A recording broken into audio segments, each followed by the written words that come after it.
objectif c'est de combattre le brain rot. En fait ça fait quelques temps que je me rends compte que je perds énormément de temps sur les réseaux sociaux à scroller sans vraiment réfléchir. Je me suis rendu compte que je cherchais tout le temps la rapidité, à que tout se fasse vite, parce que en fait j'avais l'impression que mes journées elles duraient jamais assez longtemps, mais en même temps à côté de ça je perdais 2-3 heures sur TikTok à juste scroller sur des choses qui m'intéressent pas. Donc forcément j'ai moins le temps de faire ce que j'ai envie de faire puisque je passe mon temps à juste scroller et rien faire d'intéressant. Je me suis aussi rendu compte que j'avais beaucoup moins de concentration qu'avant, notamment dans le fait de lire. J'ai beaucoup moins d'esprit critique et j'ai aussi une très mauvaise mémoire. Et en fait c'est vrai qu'en étant sur Substack, j'ai vu plein d'articles passer, je les ai pas forcément lus, mais j'ai vu plein d'articles passer sur tout ce qui était brain rot, que nos cerveaux sont en train de... je sais pas comment dire rot, genre pourrir.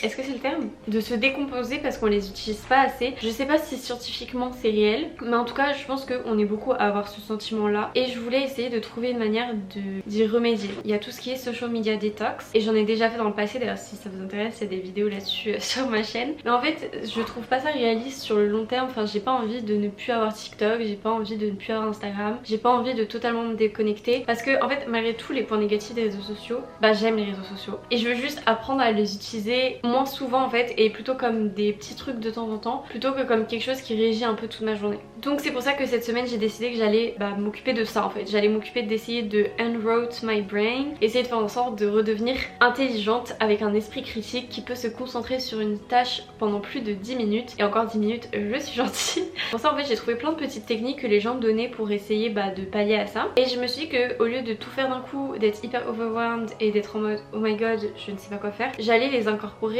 petit à petit dans la semaine. Donc en gros il y a certaines choses c'est plutôt des habitudes que j'aimerais prendre tout le temps et il y a d'autres choses c'est un peu des petites activités à faire de temps en temps pour essayer de re-challenger son cerveau. Donc aujourd'hui on va faire la base, c'est-à-dire utiliser moins les réseaux sociaux. Et pour ça j'ai installé une application, si jamais ça vous intéresse, ça s'appelle Opal. En vrai c'est assez connu, j'ai déjà vu pas mal de gens l'utiliser. Donc ça s'appelle Opal et en fait dedans vous pouvez mettre des temps où ça bloque certaines de vos applications. Donc moi j'ai bloqué seulement Instagram et TikTok parce que c'est les applications sur lesquelles je perds le plus de temps. Je me suis mis des timers pour que en gros, alors donc pendant les jours de la semaine je ne peux pas utiliser du coup TikTok ou Instagram de 22h le soir à 10h le matin. Je peux l'utiliser de 10h à 11h. Je ne peux pas l'utiliser de 11h à 18h et je peux l'utiliser du coup de 18h à 22h. Et du coup pendant le week-end j'ai juste pas accès à ces applications de minuit à 10h. Et par contre je me laisse un peu l'autorisation d'y aller tout le temps le reste du temps. Mon but c'est vraiment de prendre ça comme habitude parce que je me suis rendu compte que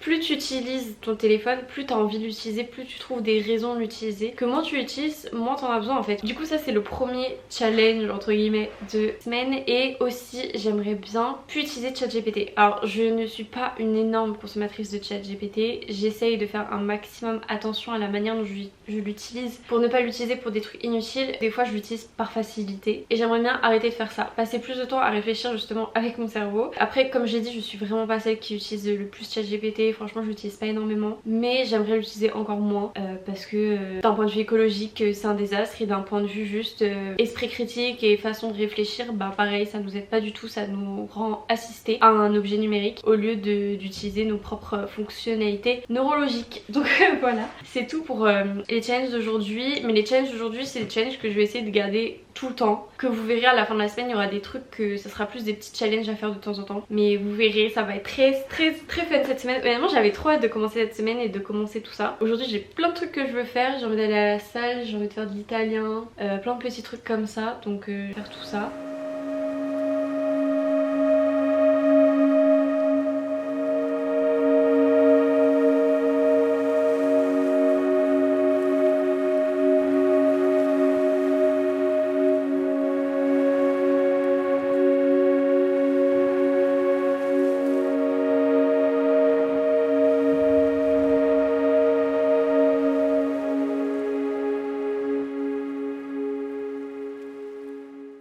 La routine que je veux introduire aujourd'hui dans ce challenge, c'est le fait d'écrire. Si vous me suivez, vous devez savoir que c'est quelque chose que je fais quand même assez souvent, mais j'ai tendance à le faire, arrêter, le faire, arrêter. Donc c'est vraiment quelque chose que j'aimerais incorporer tout le temps dans mon quotidien, parce que je trouve que le fait d'écrire, ça permet de mieux se comprendre, de vider un peu tout ce qu'on peut avoir dans notre tête. Et c'est un peu, en fait vous voyez souvent par exemple quand ça va pas, les réseaux sociaux c'est un peu le fait de scroller, un moyen de pas penser à ce qu'on ressent et du coup d'être moins triste ou moins énervé ou moins stressé, parce que notre esprit est pris à autre chose. Que le fait de faire du journaling à propos de ça, ça permet vraiment de process les émotions et de pas juste les enfouir, plutôt de les régler entre guillemets, de les laisser vivre et de les laisser du coup partir après. Donc c'est pour ça que j'aimerais faire plus de journaling. De toute manière normalement quand cette vidéo sortira, j'aurai déjà posté une vidéo sur un peu comment commencer le journaling, donc je vous invite à regarder plutôt cette vidéo si le sujet vous intéresse un peu plus. Mais du coup voilà, c'est ce que je vais incorporer aujourd'hui. Et du coup comme hier, ça fait partie des trucs que j'aimerais bien continuer même après cette semaine. Et d'ailleurs pour faire un petit bilan d'hier, comment ça s'est passé, honnêtement ça s'est bien passé. Il y avait des moments où j'avais envie de prendre mon téléphone mais du coup je pouvais pas, et tant mieux. Donc ça m'a permis de faire d'autres choses, donc ça c'était cool. Et aujourd'hui, ce matin ça allait, et là j'avoue j'ai trop envie d'aller scroller sur TikTok, mais j'ai plein de trucs à faire et en fait mon blocage d'application s'arrête à 18h et je me dis en vrai tu te focuses sur les trucs que tu as à faire de maintenant à 18h et après tu pourras aller dessus. Et ça m'aide le fait de ne pas pouvoir y aller, parce que sinon j'y serais allée et j'aurais perdu du temps. Donc c'est bien le fait que je n'ai pas accès à TikTok maintenant. Il y a juste hier soir avant de me coucher, en gros mon timer commence le soir à 22h et j'avoue que j'ai skip les trucs le soir pour pouvoir continuer à aller dessus. Mais en soi c'est pas bien, parce qu'en plus le soir c'est le moment où j'ai enfin le soir et le matin c'est les deux moments limite les plus importants pour moi, parce que bah c'est ce qui permet d'aller se coucher plus tôt et de bien commencer la journée. Donc voilà, mais demain j'ai cours à 8h, donc j'aimerais bien à 22h30 être en train de dormir, donc normalement j'aurais pas ce problème ce soir. Mais sinon ouais ça se passe bien, je suis plutôt contente et j'ai hâte de faire les petites activités que j'ai prévues pour plutôt la deuxième partie de la semaine. Je pense que ça va être fun et c'est le genre de truc que j'adore faire, donc voilà, j'arrête de vous teaser. You will see.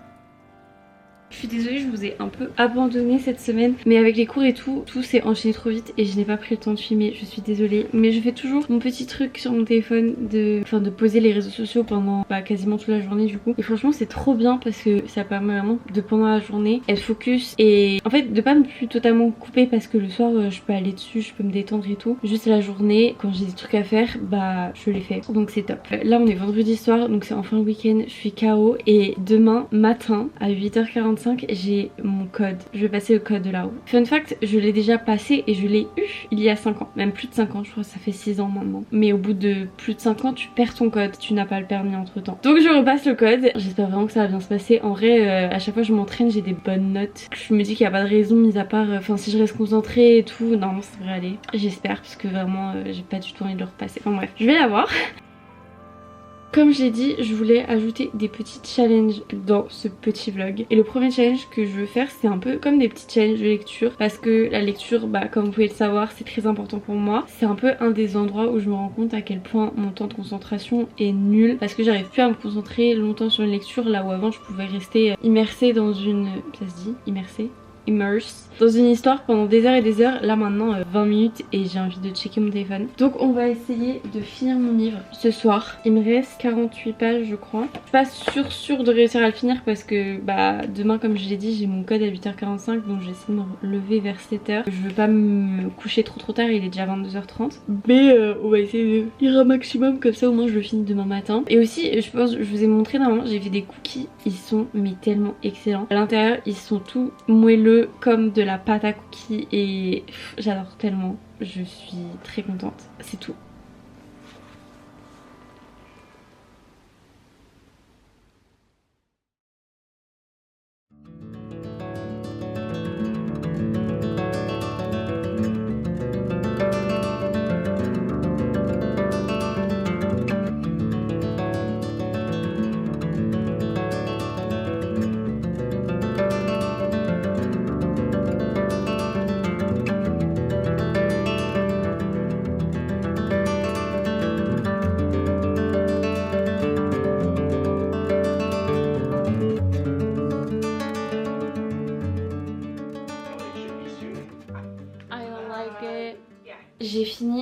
faire un petit collage pour ma Kindle. J'ai totalement changé parce que j'aime pas du tout ce que j'avais fait à la base. Du coup en fait ce que j'ai fait c'est parce que j'avais collé les autocollants et donc je les ai découpés sur la feuille. Donc là en gros ils sont collés sur une feuille mais du coup je les ai juste mis dans la coque et j'ai essayé de faire un petit montage comme ça. Je trouve pas ça extrêmement beau mais je trouve pas ça non plus extrêmement laid. Du coup je suis plutôt ok avec le rendu. Et je vais m'acheter vous savez les trucs qu'on met là pour pouvoir tenir parce que c'est plus simple et je pense que ça rajoutera un peu de vie à ça. Mais par contre je trouve pas ça horrible, genre j'ai mis un petit mec parce que je le trouve un peu drôle. Là ça se voit pas trop mais c'est un J puisque je m'appelle Juliette si vous ne saviez pas. Et puis après j'ai une fleur et un petit motif comme ça que je trouvais joli. Franchement j'aime trop faire des trucs manuels de temps en temps et je prends vraiment assez le temps de le faire. Le mieux ça serait de faire ces trucs manuels là sans regarder quelque chose en même temps mais j'avoue que j'ai du mal. Donc je regardais ma série en même temps que je le faisais. Et pareil c'est genre d'activité pour développer votre créativité, un peu sortir de ce que vous faites d'habitude et surtout genre faire ça sans regarder de modèle Pinterest pour s'inspirer et juste faire ce qui nous vient à l'esprit. C'est important, ça permet de stimuler notre cerveau encore une fois puisque c'est le but de cette vidéo. Donc voilà, le challenge pour demain c'est d'écrire un article pour Substack puisque je sais pas si vous le savez mais je fais tout le temps un curriculum par mois et ce mois-ci on est sur le thème Thought Daughter. D'ailleurs je vais vous poster un reading vlog lié à ça, donc si jamais ça vous intéresse je parlerai un peu de mes lectures dans tout ça. Mais en gros chaque semaine j'ai un peu une question et je lis un livre et je regarde un film lié à cette question et du coup j'aimerais bien peut-être écrire un petit article sur Substack concernant, parce que là du coup je suis à la deuxième semaine, je viens de finir la deuxième semaine mon curriculum et donc je vais choisir celui qui me parle le plus, écrire un petit article là-dessus en essayant de travailler mon esprit critique, ce que je pense et juste écrire un article comme ça. Enfin genre je trouve ça fun et ça permet un peu de réfléchir et de philosopher, vous voyez, c'est pas non plus de la grande philosophie, c'est vraiment juste moi mes pensées et y a rien de... Enfin je m'y connais pas en philosophie finalement donc quand je dis philosophique on s'entend. Le fait de un peu vouloir prouver que t'es quelqu'un d'hyper intelligent alors qu'au final ce que tu dis c'est très peu profond, c'est des réflexions que n'importe qui peut se faire et j'ai vu par exemple ça posé sur des articles Substack, sur des vidéos essais qu'il y a sur YouTube, genre par exemple pourquoi la société de consommation est mauvaise pour vous, pourquoi les réseaux sociaux vous empêchent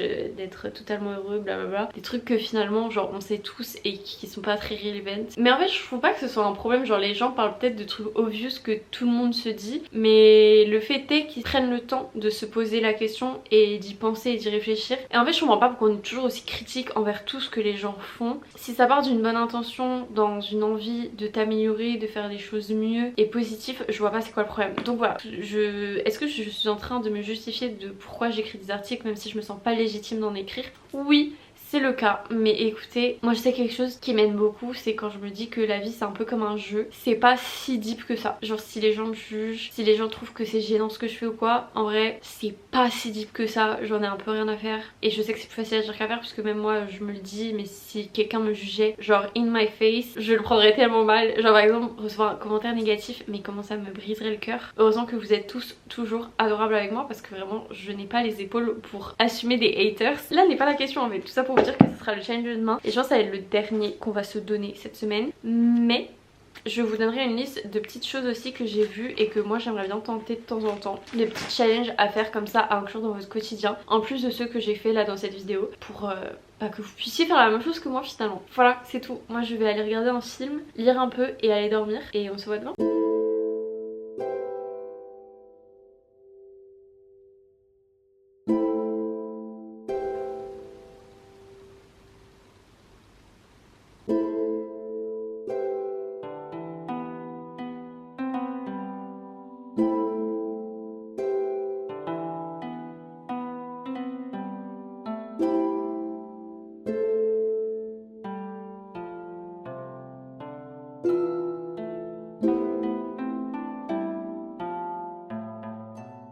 Hier du coup j'ai fait mon petit article sur Substack et en fait j'ai trop apprécié l'écrire parce que j'adore quand tu fais quelque chose et que la chose t'intéresse tellement que tu penses que à ce que tu es en train de faire, tu penses pas à checker ton téléphone, tu penses pas à faire autre chose. D'ailleurs si du coup ça vous intéresse d'aller lire mon article, il est disponible. Je ne suis pas écrivaine, j'écris juste parce que ça m'amuse et parce que je trouve ça marrant de le faire, mais il y a vraiment, je ne prétends aucunement avoir une belle plume ou une réflexion extrêmement poussée ou que sais-je, mais voilà, si jamais ça vous intéresse d'aller me lire, n'hésitez pas. Sinon, pour finir cette vidéo, je voulais vous donner quelques autres astuces que j'ai pu trouver sur internet pour empêcher le brain rot et rester intelligente, avec un esprit critique et tout ça. Alors une des choses dont j'ai entendu parler, c'est d'apprendre quoi que ce soit par cœur. Et ça en vrai c'est super intéressant parce que je sais pas vous mais moi je sais que j'ai l'impression d'avoir une mémoire mais à chier. Et juste apprendre un poème par cœur, apprendre les capitales d'un pays par cœur. Enfin un peu le genre de truc qu'on faisait quand on était petit et qu'on avait des trucs à apprendre pour l'école. Et ça permet juste de travailler sa mémoire. Quand j'étais en prépa, aussi un truc qu'on faisait c'est que tous les matins on arrivait en classe et on devait lire pendant, je sais plus si c'était 5 minutes ou un quart d'heure. Et en gros